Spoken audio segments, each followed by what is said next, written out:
गर्भपात हो जाना, बार बार गर्भपात होना। गर्भपात का बार बार होना, बच्चा ना ठहर पाना या एक आध दो बच्चे अबॉर्शन हो जाना और बच्चे फिर रहने हैं, फिर बच्चे एक आध दो बच्चे का अबॉर्शन हो जाता है, ऐसा क्यों होता है? मैं वो खास तौर पे आज ये वीडियो बनाने के लिए मजबूर हुआ हूँ क्योंकि मैंने देखा YouTube पे कुछ बाबा और माता लोग जो हैं आजकल बड़े टिप टॉप में अपना पूरे डेकोरम बना के आए हुए हैं। वो लोग बोलते हैं डाकनी शाकनी ये होती हैं, वो आती हैं आके बच्चा ले जाती हैं, खा जाती हैं। तो मैं उन लोगों से हाथ जोड़ता हूँ, कृपया इस तरह की भ्रांतियाँ ना फैलाएं क्योंकि योगिनियाँ जो होती हैं 64 वो हमारी माताएं हैं और वो ये काम नहीं करती हैं। कभी भी किसी अपने पुत्र को कोई माता भक्षण नहीं करती। तो हमारी देवी को इतना भी इसका नीचे मत गिराइए और धर्म को सात्विक बने रहने दीजिए।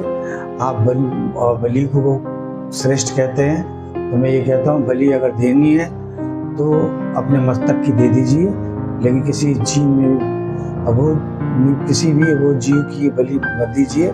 बलि का मतलब होता है अहंकार की बलि देना और मस्तिष्क में होता है अहंकार और मस्तिष्क का प्रारूप नारियल है। नारियल की बलि दी जाती है माता को, अपने अहंकार की बलि दी जाती है। बलिदान वही होता है सबसे बड़ा जिसमें आप अपने अहंकार को समर्पित करते आप जो भी। तो मैं वही कहना चाह रहा था कि इस तरह की भ्रांतियां ना फैलाएं, धर्म को शुद्ध और सात्विक रहने दें। हमारे देवी देवता मांसाहारी नहीं थे और ना हैं, उन्हें मांस नहीं चाहिए। कृपया बलि प्रथा को बंद कर दीजिए।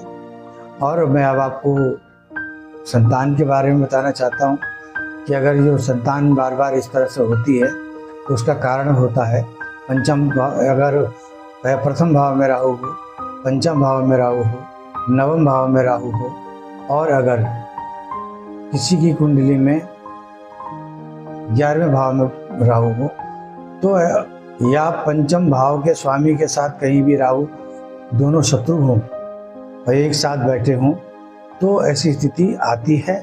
तो उसके लिए काम कीजिए, आप धूप घास लीजिए। धूप घास को काले कपड़े में, धूप घास की जड़ को काले कपड़े में सिल के ताबीज बना लीजिए और उसे काले धागे में ही काले धागे में सिल के और उसे कमर में बांध लीजिए अपने। और जब गर्भ ठहर जाए तब जब आप गर्भवती हो, जैसी गर्भवती हो वैसी बांध लें तो आपका गर्भ रुक जाएगा, राहु की स्थिति कमज़ोर हो जाएगी और आपका गर्भ ठहरेगा और आप स्वस्थ संतान की प्राप्ति करेंगे। आप इन बाबाओं के चक्कर में पड़ के कहीं अपना अनिष्ट ना करवा बैठे। मेरी आप लोगों से यही विनती है।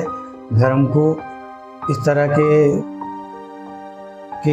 चीज़ों को जो चलाते होती हैं ये चीज़ें, लेकिन वो अलग तरह से होती है। हर चीज़ को इन्होंने भूत प्रेत तंत्र मतलब हर चीज़ को इससे जोड़ दिया है और धर्म को नष्ट करते जा रहे हैं।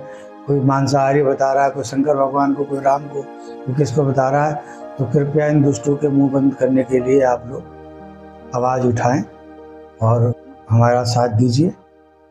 हमारे चैनल सब्सक्राइब कीजिए।